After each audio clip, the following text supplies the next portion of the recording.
Je suis un monstre! Je suis un monstre, un aveu, une confession, une dénonciation. Le dernier Benny B est un titre choc. L'interview, tout de suite. Benny, je suis très content de te recevoir. Benny, ça fait 30 ans que tu as écrit « Vous êtes fou ». 30 ans après, je suis tombé vraiment à la renverse avec ce nouveau single « Je suis un monstre ». Et j'ai l'impression quand même qu'en fin de compte, il n'y a pas tellement de différence. Tu étais tout aussi sincère il y a 30 ans avec « Vous êtes fou » qu'avec ce titre qui n'a peut-être rien à voir, mais qui est tout aussi puissant. Bonjour Michel, je te remercie. Oui, t'as entièrement raison parce que, si tu veux, quand j'ai écrit à l'époque « Vous êtes fou », je parlais très peu de moi, mais je parlais beaucoup des jeunes. J'avais envie de leur donner la force de pouvoir réussir autrement que de rester chez eux, rester à rien faire. Et donc mon message était un message positif il y a 30 ans pour justement inciter les jeunes à faire quelque chose, à faire n'importe quoi pour réussir. Ici, à la différence, c'est que plutôt que ce soit un single, c'est plutôt un message fort. Beaucoup de gens ont été très perturbés et étonnés de me voir dans ce registre, puisque c'est un registre qui n'est pas forcément le mien. Mais voilà, c'est un message qui m'a touché. Je trouve que ce texte appartient plus à tout le monde qu'à moi, encore une fois. J'ai toujours cette volonté de partager mes idées, ma façon de voir, ma façon de penser. Je l'exprime de cette manière puisque je suis un artiste. Et donc, je suis un monstre, ma façon de dénoncer justement ce fléau actuel, quoi. Mais tu sais, tu es tellement convaincant qu'à la limite, certaines personnes pourraient te prendre au premier degré et dire « Franchement, Benny, t'es un homme ignoble et dégueulasse. Tu es réellement le personnage. » Est-ce que tu n'as pas eu peur, à un moment donné, que ce soit tellement vrai, tellement profond, que le message ne passe pas, qu'à la limite, on se dit « Tiens, c'est une confession, un coming out ». C'est marrant que tu parles de ça, mais justement, si. Alors, le problème, c'est que moi, je commence toujours par les couplets. Donc j'avais les couplets, mais j'avais pas le refrain. Et le couplet, effectivement, quand tu n'entendais que le couplet, c'était vraiment une espèce de propagande à la violence contre les femmes. Et c'est pour ça que ça fait, les gens ne le savent pas, mais ça fait quelques temps que je l'ai écrit. Moi, je l'avais laissé dans les tiroirs parce que, comme tant que je n'avais pas trouvé ce refrain qui allait venir contrer ce couplet, il fallait absolument que je n'en parle pas, que je trouve le bon moment. Il y a eu le confinement, il y a quelques mois. On a reparlé de ces violences conjugales et là, je me suis dit, tiens, il est temps de ressortir le texte et de voir comment je vais faire. J'ai galéré, et puis finalement, pour le refrain, où j'avais pensé éventuellement mettre une fille qui chantait pour contrer un peu cet homme violent, je me suis dit que le contraste ne serait pas le même. L'homme était tellement puissant, le couplet était tellement puissant, que je ne voulais pas tomber sur un refrain mielleux d'une femme. Je ne savais pas comment faire gagner la femme, si tu veux, dans le refrain. La seule manière, c'était de pouvoir mettre le monstre face à lui-même, puisque c'était, je pense, la seule manière qu'il soit confronté d'égal à égal à son image. Et donc, qui peut mieux que lui-même s'autocritiquer, se combattre? C'est ce pourcentage de lucidité qui lui reste, de culpabilité, qui a fait que j'ai écrit ce refrain. C'est là que tu prends le risque de justement, peut-être te faire tellement bien comprendre que le doute s'installe. Voilà, alors le doute s'installe à partir de quel moment? À partir du moment où je ne commence pas par le refrain. Je commence par le couplet. Et le couplet, il est puissant parce que ça monte crescendo. J'ai un premier couplet où je parle de menaces, mais d'intimidation, de fausses promesses, de contradictions. Et ensuite, le refrain arrive pour justifier l'acte de ces paroles. Et ensuite, le deuxième couplet qui monte en intensité avec des menaces de mort, avec... voilà. Et la particularité aussi, c'est que par rapport à tous les textes qui avaient déjà été écrits sur ce sujet quand même assez délicat, j'avais envie de faire plus fort. Je trouvais que les textes qui étaient écrits, c'était souvent des textes à la troisième personne qui disaient, voilà, c'est une jolie fille qui était amoureuse, pourtant lui au début il était gentil, et puis après... Donc je me dis, ça marche pas. J'ai dit, ça marche pas, on connaît le profil de la victime, il faut maintenant le profil du monstre. Le profil du monstre, il faut vraiment en parler. Mais comment mieux en parler que d'en parler à la première personne, donc d'incarner ce personnage. Donc j'ai incarné ce personnage-là, et j'ai incarné le personnage aussi bien dans le couplet, mais surtout plus dans le refrain pour pouvoir justifier. Mais tu le fais très bien. En plus, tu le fais avec une voix qui n'est pas une voix qu'on te connaît. Donc, tu as dû non seulement travailler sur le mental, parce que pour exprimer une voix pareille, il faut vraiment que tu sois le personnage à ce moment-là et que tu sois monstrueux. Alors, explique-moi simplement, explique à tous ceux qui nous regardent, comment techniquement tu as travaillé cette voix pour arriver à ce cri extraordinaire. Je suis un monstre. Je vais te dire, je vais peut-être te faire un compliment anachronique, mais tu es Brel à ce moment-là. Je veux dire, tu as la puissance d'un Jacques Brel quand tu cries « Je suis un monstre ». Alors, ce qui est très très très drôle, c'est que j'étais en studio chez mon pote, alors Malik Pierre, hein, MLK. C'est un jeune qui fait de la musique de film à la base, il fait des mélodies, il crée des mélodies. Et donc, j'ai fait connaissance parce qu'il était fan. Il m'avait raconté même un jour qu'il était sur scène, il était légèrement handicapé à cette époque-là des jambes. Et donc, je l'avais pris avec moi sur scène. Et ce gamin-là m'a retrouvé des années après. Il m'a dit qu'il était fan, j'ai été le voir chez lui, il m'a montré, il m'a parlé, il m'a dit ce qu'il faisait. Et donc, j'ai découvert qu'il faisait de très très belles mélodies. J'ai dit, mais si un jour tu as une mélodie qui me plaît, je viendrai la travailler avec toi. Et donc, il m'a envoyé ces violons qui m'ont tout de suite séduit, évidemment, ces violons. J'ai dit, on va partir de ces violons-là et on va faire une base. Donc, j'étais chez lui, on a travaillé. Une fois que le beat était fini, j'ai commencé à poser mes voix. Bon, il fallait répéter, mais il fallait rentrer dans le... Je veux dire, quand on écrit, quand on écoute les paroles, on ne peut pas les rapper d'une manière normale. Je ne vais pas les rapper comme j'ai rappé Benny B à l'époque. Bah alors que tu étais 100% sincère aussi. Je veux dire, Benny B à l'époque, c'était exactement comme ça qu'il fallait le faire. Oui, il y a des gens qui lisent des livres, et puis il y a ceux qui savent les lire, qui savent raconter des histoires. Et donc ici, c'est la même chose, c'est savoir raconter une histoire. Et ce qui s'est passé, c'est que j'ai enregistré plusieurs fois. Donc ma voix commençait un peu à se casser. Et à un moment donné, j'ai enregistré et on devait finaliser. Mais je n'étais pas satisfait de cette voix-là parce que je criais un peu trop. Et donc, au moment où on veut enregistrer, on n'a pas sauvegardé et tout s'efface. En fait, la dernière session s'efface. Donc, il fallait que je repasse les voix. Et heureusement, Michel, je te le jure. Et là, j'étais tellement énervé, je suis rentré et j'ai posé cette voix-là, ce grain qui était parfait, qui était nickel.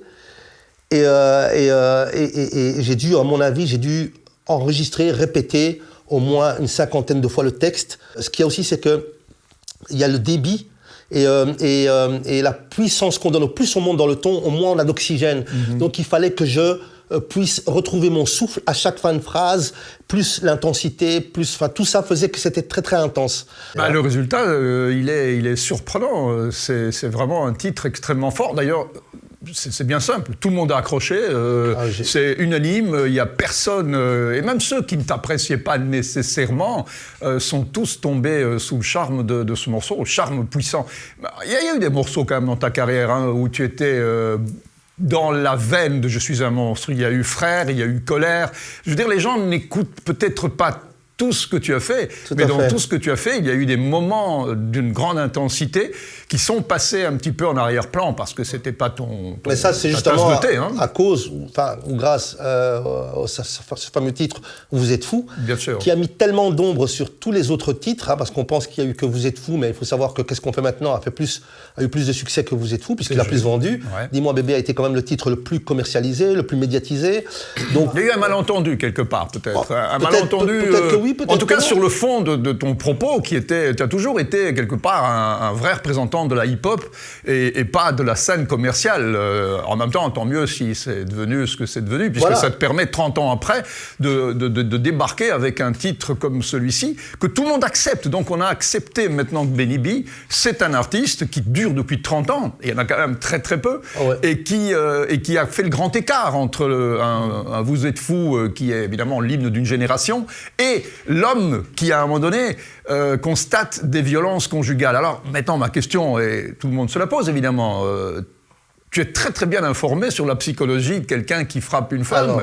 Alors je voudrais bien savoir d'où vient cette connaissance très précise du caractère d'un homme violent. Juste avant de répondre à cette question-là, je voudrais juste te dire qu'en fait, il y a un grand écart par rapport à « Vous êtes fou » et « Je suis un monstre ». Pour les gens qui ne me connaissent, qui ne m'ont pas connu avant, Vous êtes fou. Mais si tu te souviens bien, quand je suis venu au casting te voir, Michel, quand je rappais le texte, puisque Vous êtes fou n'existait pas encore, quand je rappais mon fameux couplet de BE2NYB, je ne le rappais pas de la manière que les gens connaissent aujourd'hui. Je le rappais vraiment avec la hargne d'un gars de la rue, c'était plus violent. D'ailleurs, je peux te donner un scoop que peut-être tu ne connais pas, mais je veux dire, quand on a eu l'idée de faire ce casting, j'avais vu le film de Spike Lee avec le Fight the Power de Public Enemy, et c'est exactement ça que j'avais en tête. Donc, quelque part, tu avais la même envie de montrer cette énergie et cette violence-là, et qui a été un petit peu édulcorée dans le titre que tout le monde connaît de Vous êtes fou, mais dont le propos reste, parce que regarde, même un film comme Papicha a utilisé Vous êtes fou, un film où des Algériennes se battent contre l'islam radical, et c'est ce titre-là qui est utilisé. Donc malgré tout, j'ai l'impression que ce titre a été compris au-delà de son propos commercial. Surtout le premier couplet, en fait, on revient tout le temps sur cette fameuse phrase qui dit « Et pour sortir de cette impasse, je ferai n'importe quoi ». Souvent, les gens me disent souvent qu'il est d'actualité par rapport à ce qui se passe aujourd'hui avec le Covid et le gouvernement, les décisions du gouvernement. C'est ce premier couplet qui est là et qui dit que voilà, aujourd'hui, on a envie de se lâcher pour faire n'importe quoi. Pour revenir à ta question, donc, par rapport où as-tu pris l'exemple de cet homme que personne n'aimerait avoir sur son chemin? Donc, qui est ce monstre? On m'a posé la question, on m'a dit est-ce que c'est du vécu? Et, évidemment et heureusement, mon Dieu que non. Ce sont des témoignages que j'ai reçus d'amis, de copines, des témoignages de personnels que j'ai vus par rapport à certains copains, par rapport à leur réaction avec leurs copines. Puis il y a ces faits divers à la télévision, et puis il y a ce constat qui est triste. On apprend toujours que la personne qui est décédée, que cette fameuse femme qui subit les violences, a plusieurs fois à l'époque porté plainte, et finalement elle est morte. Donc comment on arrive jusque-là? Donc ça m'a hanté, parce que moi j'ai quand même 3 sœurs à la maison, que j'adore plus que tout au monde. Ma mère qui n'est plus là, qui est pour moi, je veux dire, j'ai toujours eu ce respect. Est-ce qu'on peut dire aussi que tu as une petite fille dernièrement? Alors justement, est-ce qu'on peut le dire, Benny? Alors, parce que tu avais des garçons, mais... J'avais 2 garçons, et bizarrement, curieusement, j'ai eu, à ma grande surprise, j'ai eu une petite fille que j'attendais pas, il y a 1 an et 2 mois, elle a 1 an et 2 mois. Quand je la regarde, et quand je vois ce qui se passe, je prie, je me dis, mon Dieu, que ça n'arrive pas. Qu'elle ne rencontre pas ce monstre, de toute façon. Et je me suis dit, mais en fait, c'est facile, le gars, c'est toujours le même, c'est un récidiviste. On parle toujours de pervers narcissique, on parle toujours de menaces, on parle toujours de... Et le rap a été, jusqu'à présent, quand même une culture musicale qui a pas souvent mis en avant, comme beaucoup de sujets d'ailleurs, donc on critique souvent le rap pour être il y a des codes, il y a des codes dans le rap, on a rarement pris ce code-là. Voilà, tout à fait. Je me suis dit, il y a un créneau pour la fête, donc tous les jeunes le font. Moi, à mon âge aujourd'hui, je ne peux plus aller dans ce sens-là parce que je ne serais pas crédible, parce que j'ai un âge où j'ai acquis une maturité, parce que j'ai envie de parler d'autre chose, et où je me retrouve plus aujourd'hui dans le rap actuel, je ne me retrouve plus. Et donc, je me suis dit, j'ai ressorti donc ce fameux sujet par rapport au confinement, à tout ce qu'on entendait, qu'il y avait des hôtels réquisitionnés pour pouvoir protéger des femmes, qu'il y avait de plus en plus de décès durant l'année. Et donc voilà, j'ai écrit ce texte. J'ai rassemblé tout ce que j'avais, toutes les informations, qu'est-ce qu'il dit, pourquoi, comment ça marche, qu'est-ce qui fait peur, et je me suis dit, mais du coup, il y a aussi des gens qui essayent pas de protéger, mais d'aider, en fait, parce que on est quand même conscient que dans ces gens qui commettent ces crimes, il y a une petite partie qui a quand même des remords, qui se sentent coupables, et il y a des gens qui veulent les aider. Donc je me suis dit, c'est une manière de condamner cette personne-là, mais c'est aussi une manière de l'aider, puisque si en écoutant mon texte, il arrive à se reconnaître, il pourra peut-être se dire, mais finalement, c'est moi, donc il faudrait que je change. C'est pas une condamnation à mort que tu décrètes, voilà, tu laisses une porte. Voilà, il y a la victime et le monstre qui sont en face, devant un miroir. Donc la victime, quand elle entend le texte, parce que j'ai beaucoup de retours, Michel, c'est incroyable, des femmes en privé qui me témoignent vraiment beaucoup de gratitude par rapport à ce texte-là, et qui me racontent qu'elles ont subi, mais pas pendant 1 an, parfois 5, 10 ans, 15 ans. Et donc, je me dis, mais peut-être qu'il y aura un déclic. Si aujourd'hui, elle est encore en face d'un mec tel que je l'ai décrit, elle ne peut plus nier qu'elle n'est pas au courant. Et le monstre, aujourd'hui, ne peut plus nier qu'il n'est pas un monstre, il est exactement comme je l'ai écrit dans le texte. C'est une thérapie. Je pense que c'est un morceau choc, en effet, qui va qui va marquer un tournant dans ta carrière, dans ta vie, peut-être. Ce qui est incroyable, c'est toujours, et de personnes qui n'ont rien à voir dans la musique, des personnalités de la télévision et tout ça, c'est le texte. C'est vraiment les mots, le texte. Et là où je m'attendais le moins, c'était l'interprétation, puisque ça aussi, le clip, pourquoi je l'ai fait comme ça ? Ben, tout simplement parce que au lieu de faire un clip, comme j'avais été faire des recherches sur Internet, dans YouTube, c'était toujours les mêmes clips redondants avec une scène de violence où un homme court après une femme. Et j'en avais marre un peu de ces images-là. Je trouvais que c'était, voilà, ça dégradait vraiment la femme. Alors, je respecte le travail des autres personnes, c'est vrai que mais je pense pas que ce soit un message qui fonctionne aujourd'hui. Donc, je me suis dit, comment faire en sorte de ne pas mettre de l'ombre dans le texte? Eh bien, c'est tout simplement de faire un clip sobre, noir et blanc, et de mettre tout l'impact dans les mots, dans la bouche, dans l'expression, dans les mains. Il n'y a pas besoin de frapper. Non, tu es devenu le monstre. Voilà, tu n'as pas besoin de faire plus, tu es devenu le monstre. En tout cas, je te remercie. Je pense que ça n'empêche certainement pas tous ceux qui apprécient ton talent de se dire que c'est une page dans ce que tu sais faire, mais que c'est certainement pas quelque chose qui va maintenant démarrer une carrière où tu ne parleras plus que de choses. C'est-à-dire, c'est une chose parmi les autres. Hein. Je suis étonné de voir qu'il n'y a pas beaucoup d'impact par rapport aux médias. Ouais, moi, ça m'étonnerait que ça reste comme ça. Je pense que ça va quand même ça va changer. Il est intemporel. Il peut, le 25 novembre, c'est la journée contre la violence faite aux femmes. Ouais, donc, ce titre, c'est une parenthèse. Les gens demandent si c'est un retour. C'est pas un retour. J'aurais pas eu la prétention de vouloir faire un retour avec un titre et un message aussi délicat. Bien sûr. Donc, voilà, c'est vraiment pas... C'est une parenthèse. Ben, tu l'as dit, tu es un artiste. L'artiste, il se réveille un matin, il a une idée, et puis si elle va jusqu'au bout, je pense que c'est le bon Dieu qui l'a voulu. Ouais. Benny, je te remercie 1000 fois. J'espère qu'on se reverra le plus vite possible. C'est chaque fois un plaisir. Sans doute, sans aucun doute. À bientôt. Ciao. Merci d'avoir regardé cette vidéo. Et n'oubliez pas le pouce bleu pour nous encourager. Abonnez-vous à la chaîne. N'oubliez pas d'activer la clochette pour être notifié lors des prochaines vidéos, les commentaires et surtout, regardez les autres vidéos tout de suite.